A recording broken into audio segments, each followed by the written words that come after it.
Trump lawyer, Robert Mueller violated law to obtain transition team emails. Special counsel Robert Mueller probe into the Donald Trump transition team alleged ties with Russia has been going down in flames in recent weeks, as details of corruption and bias plague the investigation. Now, a claim from one of Trump lawyers is adding fuel to that fire. A Trump transition team lawyer has accused special counsel Robert Mueller of illegally acquiring tens of thousands of private email communications and electronic devices from the transition team. These unauthorized disclosures included confidential attorney-client communications, privileged communications, and thousands of emails, according to Fox News. Unlawful conduct. The emails and property seized by Mueller team belong to Trump for America, a non-profit organization that facilitated the transition from former President Barack Obama to current President Donald Trump. The Mueller team did not seek permission from the President transition team to obtain the materials, and instead compelled the General Services Agency (GSA), a government agency whose limited role was to provide the transition team with office space and host its email servers until Trump team could move into the White House, to hand over emails,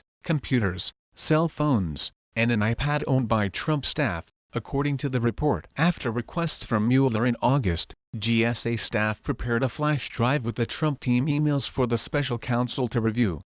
Trump was long gone from GSA-owned offices when the agency sifted through archives to find and consolidate the dated material, some of which includes legally protected attorney-client correspondences. Corey Langhofer, who served as an attorney for President-elect Trump, sent a letter to House and Senate committees on Saturday alleging unlawful conduct from GSA staff for volunteering these emails and electronic devices to the Mueller investigation. Langhofer argued that Mueller backdoor acquisition of the materials constituted an illegal search and seizure under the Fourth Amendment.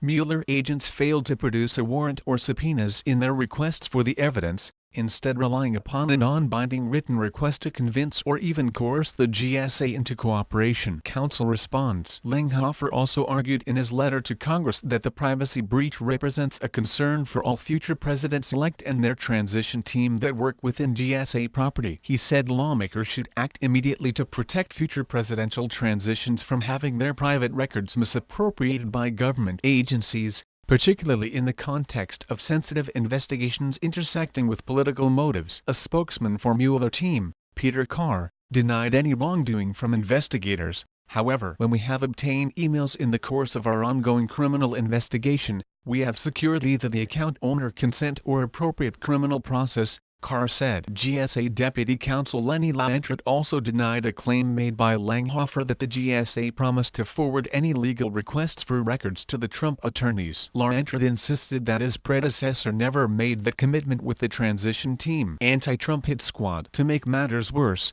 Trump lawyers are also arguing that the confiscated emails were used as evidence to bring charges against some of the president's staff who were recently indicted by the special counsel. We understand that the special counsel office has subsequently made extensive use of the materials it obtained from the GSA, including materials that are susceptible to privilege claims, Langhofer wrote. As if it weren't already sufficiently negligent of Mueller to form what is effectively a political hit squad against Trump for increasingly improbable ties to Russia, the former FBI director demonstrated that he wouldn't obey the law in his pursuit of guilt. Trump supporters who had been worried that the Mueller investigation could extend beyond its original mandate of investigating Russian interference in the 2016 presidential election should be alarmed, but it's not the scope of the investigation that should be the primary concern. Now, Americans have to ask if Mueller investigation is even being conducted legally.